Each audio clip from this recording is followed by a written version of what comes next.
Bom, vamos lá. O histórico da PEC 22 de 2011 e da luta da categoria. O autor da PEC 22 é o deputado Valtenir Pereira. Quem é o deputado Valtenir Pereira? O primeiro mandato dele vem de 2006 para 2010, então é logo após a emenda constitucional 51, e ele, em 2009, foi autor de uma PEC também, a PEC 323, a que falava que os 2 salários mínimos era a remuneração dos agentes de saúde, portanto, não criava um piso, criava um teto. E por causa disso, nós entramos com a PEC 391 do deputado Raimundo Gomes de Matos. Essa PEC do deputado Raimundo Gomes de Matos, nós gastamos em 2009 para aprová-la aproximadamente 5 meses, entre a coleta de assinaturas, o protocolo e o segundo turno no Senado Federal. Eu chamo a atenção de vocês para esse prazo, 5 meses. 5 meses. Ela foi promulgada dia 4 de fevereiro de 2006, depois do recesso, houve a votação do segundo turno no final do ano 2009, e em 4 de fevereiro de 2010 ela foi promulgada. Então, o que acontece? Em dezembro de 2006 para 2010, em 2010, tem eleições presidenciais para deputados, o deputado Valtenir se reelege e, no início do seu segundo mandato, ele protocola a PEC 22, basicamente com a mesma intenção. Ele, então, aprimora colocando que 2 salários mínimos com piso salarial. E aí fala, inclusive, da questão da insalubridade, etc. Então, vamos lá. Então, a PEC 22, ela é protocolada pelo deputado Valtenir, e eu quero aqui deixar claro que isso não foi pactuado com a categoria, tendo em vista que nós já tínhamos, em 2010, a emenda constitucional 63, e ela vem, então, em 4 de maio de 2011, sem nenhuma pactuação com a categoria, com a CONAX, nem ninguém, na época, fez nenhuma tratativa com o deputado sobre esse texto. Em 11 de outubro, portanto, 5 meses depois, essa PEC 22, ela foi aprovado o parecer dela na CCJ, gastou 5 meses depois do seu protocolo, houve aprovação da PEC 22 pela CCJ. E aí ficou quieto, ficou literalmente na geladeira em 2012, em 2013. E aí eu pergunto, Valda, onde estava a categoria em 2012, em 2013? Nós estávamos na batalha pela aprovação do projeto de lei 7495, que deu origem, em 2014, à lei 12.994/2014, que é a lei do piso salarial nacional, que nós temos, que você lutou muito, que eu lutei muito, que muita gente fez aí história dentro da categoria, para aprovação desse PL 7495. Ninguém sequer sabia da existência da PEC 22 nesse período. Vamos lá. 2015, a presidente, na época, a presidente Dilma, vetou o artigo que falava do reajuste do piso salarial. E aí, em 2015, só em 2015, saiu o decreto 8474, que regulamentava o repasse para os agentes de combate às endemias, daquela forma como a gente conhece, que a gente tem agora. Em 2016, a categoria estava fazendo o quê, Cláudia? Nós estávamos lutando pela lei da insalubridade, a lei 13.342. Em 2016, nós tivemos um fato histórico no nosso país, que foi a questão do impeachment da presidente Dilma, e nesse ano também nós entramos com um projeto de lei que fala sobre a questão da mudança do perfil, e isso foi ocasionado pelas portarias 958, 959. Então, em 2016 ainda a gente entrou com o PL que falava que deu origem, inclusive, posteriormente, à Lei Ruth Brilhante. Passou 2016, 2017, nós já estávamos com 2 anos de piso congelado, em o terceiro ano de piso salarial congelado. Nós fizemos várias tratativas com o governo federal, era um momento político muito ruim, e a gente tinha certeza que naquele momento nós não iríamos conseguir nenhuma tratativa com o presidente, na época Michel Temer já, que viesse a dar a gente uma esperança da questão do piso salarial ser encaminhado pelo governo federal. Qual foi a nossa opção naquela época? Pegar a PEC 22, que estava parada, o texto dela dizia 2 salários mínimos, a expressão 2 salários mínimos, e aí, assim que nós decidimos, vamos trabalhar com a PEC 22, foi criada a comissão dia 1 de junho de 2017. Vê lá, hein? Olha só, como que a coisa anda quando a categoria está envolvida. Em 16/8/2017, portanto, 2 meses depois, 2 meses e 15 dias depois, nós já tivemos a aprovação do parecer final com o valor de R$ 1.600. Esse valor de R$ 1.600 em 2017 era o equivalente a 2 salários mínimos, Valda. Por quê? Porque nós, naquele momento, a gente tirou a inconstitucionalidade que estava prevista lá, que era a vinculação da expressão 2 salários mínimos. E aí, em 2018, aconteceu um fato. Nós aprovamos em agosto de 2017 e fomos para a luta para pautar ela no plenário da Câmara. Houve uma discussão na oportunidade. Nós tínhamos uma tratativa com o presidente da casa na época, se eu não me engano, Rodrigo Maia, de que ficaria para o primeiro semestre do ano seguinte, de 2018. Mas o que acontece no início do ano de 2018?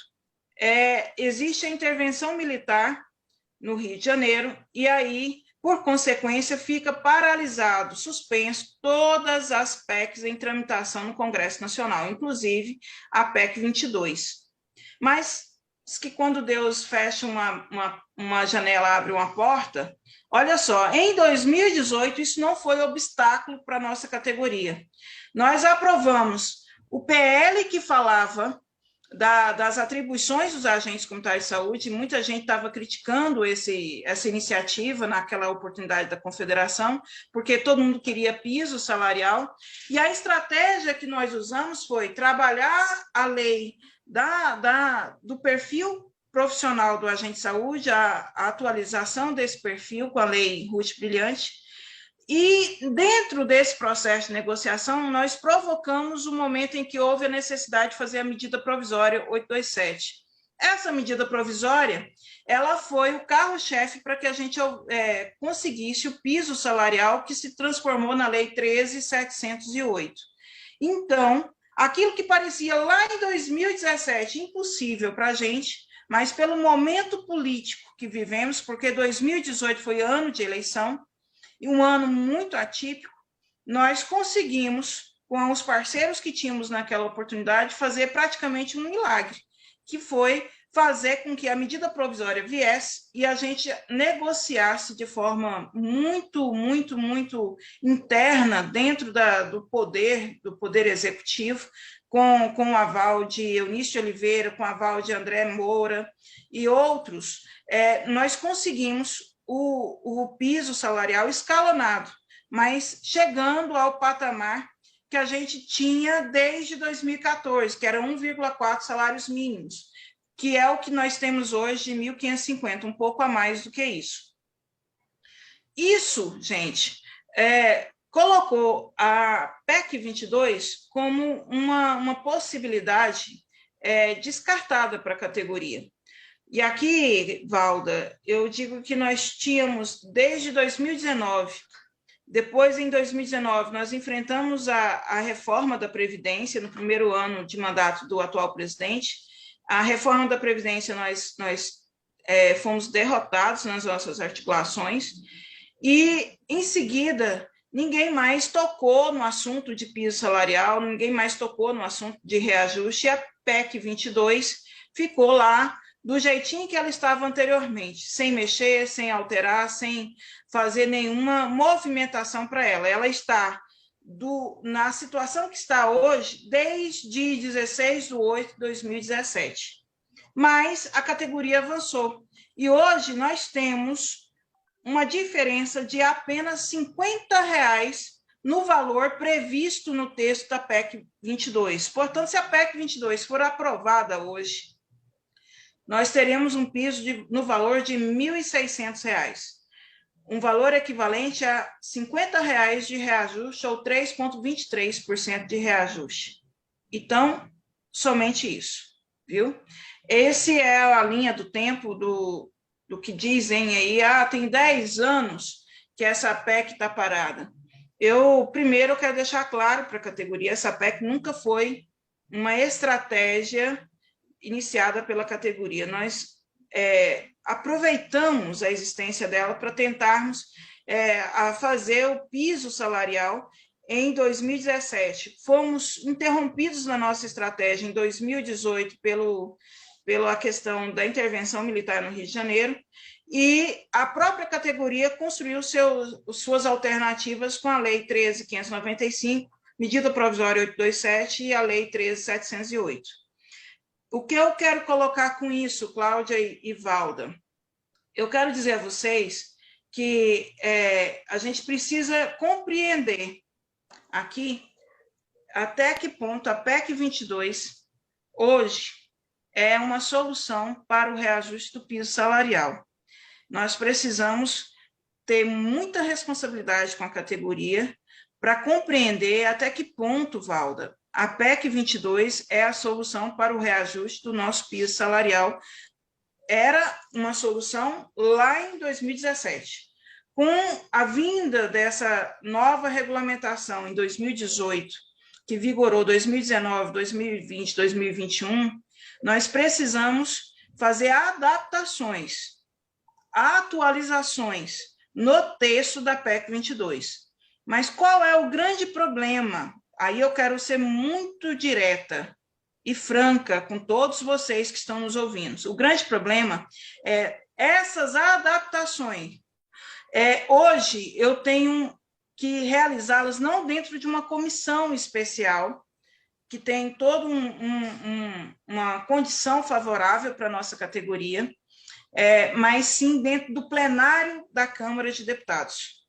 Então, o processo de negociação, de votação disso, ela é muito mais, vamos dizer assim, melindrosa. Eu não vou ter um relator para eu discutir isso antes, para me deixar isso pronto. Ele vai ser nomeado em plenário, e em plenário vai ser colocado o relatório fazendo a alteração desse texto. Esse texto, do jeito que está hoje, só tem uma pessoa que é interessada, só tem uma parte interessada, é o governo federal. Porque para o governo federal é ótimo um piso de R$ 1.600 que aumenta só R$ 50.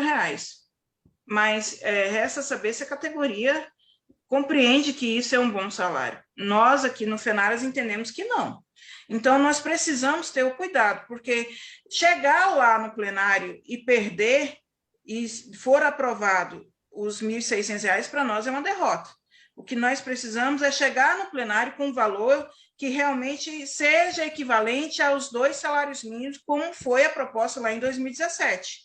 Hoje, esse valor teria que ser no mínimo de R$ 2.200. Agora, negociar isso dentro do plenário, que é o grande desafio da gente, né? Eu tenho alternativas para isso, nós vamos ter alternativas para isso. E parte dessas alternativas é a própria PEC 14. Mas a gente vai discutir um pouco sobre isso agorinha também.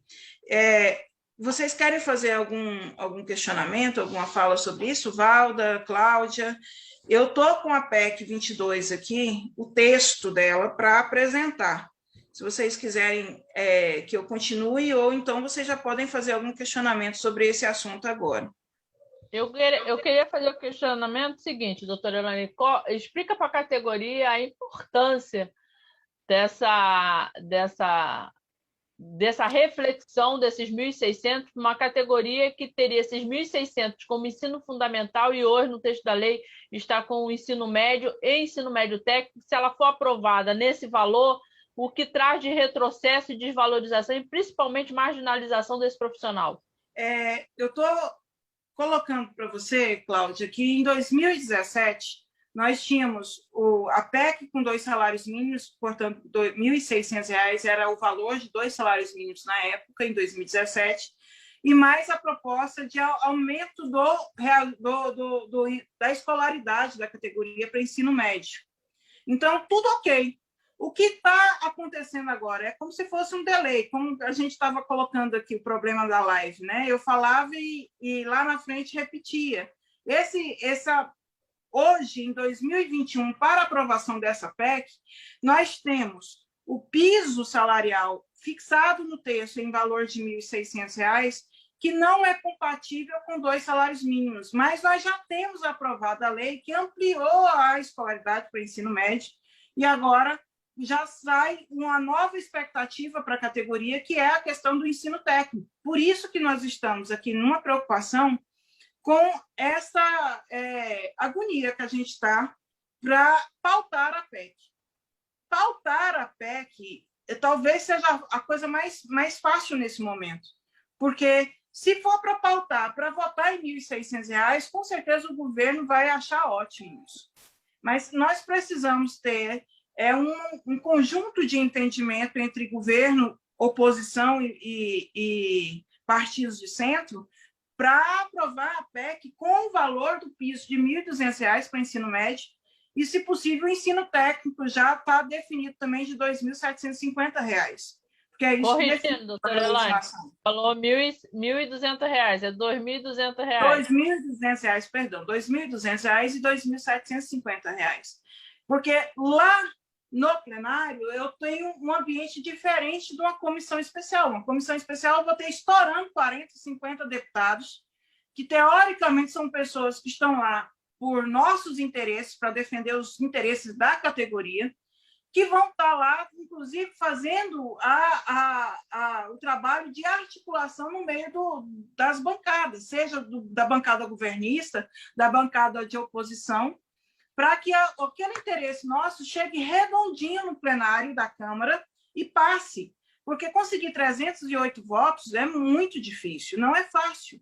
Nas outras 2 oportunidades, foram oportunidades que Balda se recorda muito bem, era vice-presidente da CONAX, acompanhou necessariamente todas, foram de madrugadas, com o Nereu Ramos lotado de agentes comunitários de saúde, a semana inteira, inclusive no período da madrugada, e ainda assim nós tivemos o medo de não conseguirmos colocar quórum necessário para votar e aqueles que votarem a favor da gente.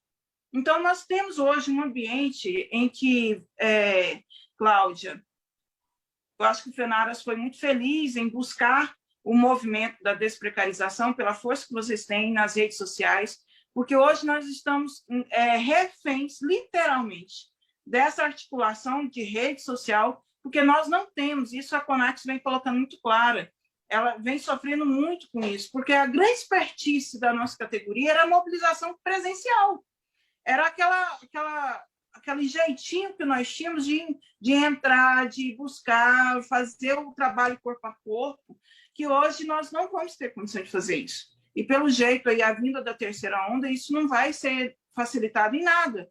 Mas isso não é motivo para a gente cruzar os braços e não apontar estratégias. Eu acho que, do mesmo jeito que nós nos reinventamos em 2018 para termos o reajuste, minimamente o reajuste que nós temos agora de 1.550, é preciso a gente ter ousadia novamente. E eu estou aqui colocando para vocês que a gente precisa saber se esse pensamento hoje, que foi uma estratégia da CONAX, eu perguntei ao doutor Leonardo, autor da PEC 14, presidente da Frente Parlamentar, ele disse que não foi consultado. Perguntei à FENASA, através do Luiz Cláudio, também não foi consultado. Então, é uma estratégia da CONAX, que se for aceita pelo presidente da Câmara, o apensamento, Primeiro que vai ser algo quase que inédito. Houve uma situação dessa em 2007, por uma questão de ordem em 2007. Olha aí, 14 anos atrás, que inclusive não é uma questão de ordem, não é nem uma questão regimental. Por quê? Porque ela já foi passada pela comissão especial e já tem relatório pronto, parecer pronto. Mas nós estamos no processo político e tudo pode acontecer dentro disso, a gente sabe disso, todos os dias a gente vê prova disso. Agora, resta saber, esse é o pensamento, Cláudia, ele é uma estratégia de tudo ou nada, ou ganha tudo ou perde tudo. E eu não tenho aqui ainda um entendimento fechado se isso é positivo, se isso é negativo, no momento político que nós estamos dentro do Congresso. Mas eu não quero fazer nenhum juízo de valor, se é positivo, se é negativo, não sei ainda qual foi a intenção, mas essa semana a gente esclarece mais sobre isso. E nem quero ficar sofrendo por antecipação, porque ainda não existe uma definição se vai ser ou não vai ser apensado. O que houve foi pedido, um pedido, que foi, para mim, inclusive, muito estranho, porque anteriormente se estava dizendo, inclusive o autor do requerimento, Valteni, falou isso por várias vezes em lives, que era prejuízo, que era um prejuízo muito grande para a PEC 22, a possibilidade de ser apensada a PEC 14 sobre ela. Né? A gente, inclusive, fez muita consulta aos assessores parlamentares se isso era possível, e todos disseram que não. Né? Principalmente pela questão de não ter identidade de objetos. A PEC 14 não trata de piso salarial, ao contrário, a PEC 22 trata exclusivamente disso, e o tempo também, 10 anos de diferença entre uma PEC e outra, né? Mas a gente vai aguardar a decisão do presidente da casa, que a nossa PEC, a PEC 14, já está na mesa do presidente para ser despachada, Valda. Essa foi a nossa, inclusive você estava comigo, semana passada a gente tratou disso lá. Mas não cabe agora a nós. Eu, particularmente, se falar a PEC foi juntada, ótimo, maravilhoso, porque aí nós vamos literalmente unificar essas lutas e pode ter certeza que nós vamos pôr o pé no acelerador. E se essa PEC 22 ficou parada 3 anos, 4 anos, minha amiga, agora ela sai que nem vai sair igual faísca. Lógico, nós vamos ter que trabalhar mais, nos articular mais, mas você está diante de pessoas aqui que não correm do desafio. Nós vamos pegar essa PEC 22, colocar nas costas e vamos aprová-la do jeito que a gente quer, não do jeito que o governo quer, que é essa questão dos R$ 1.600, tá bom?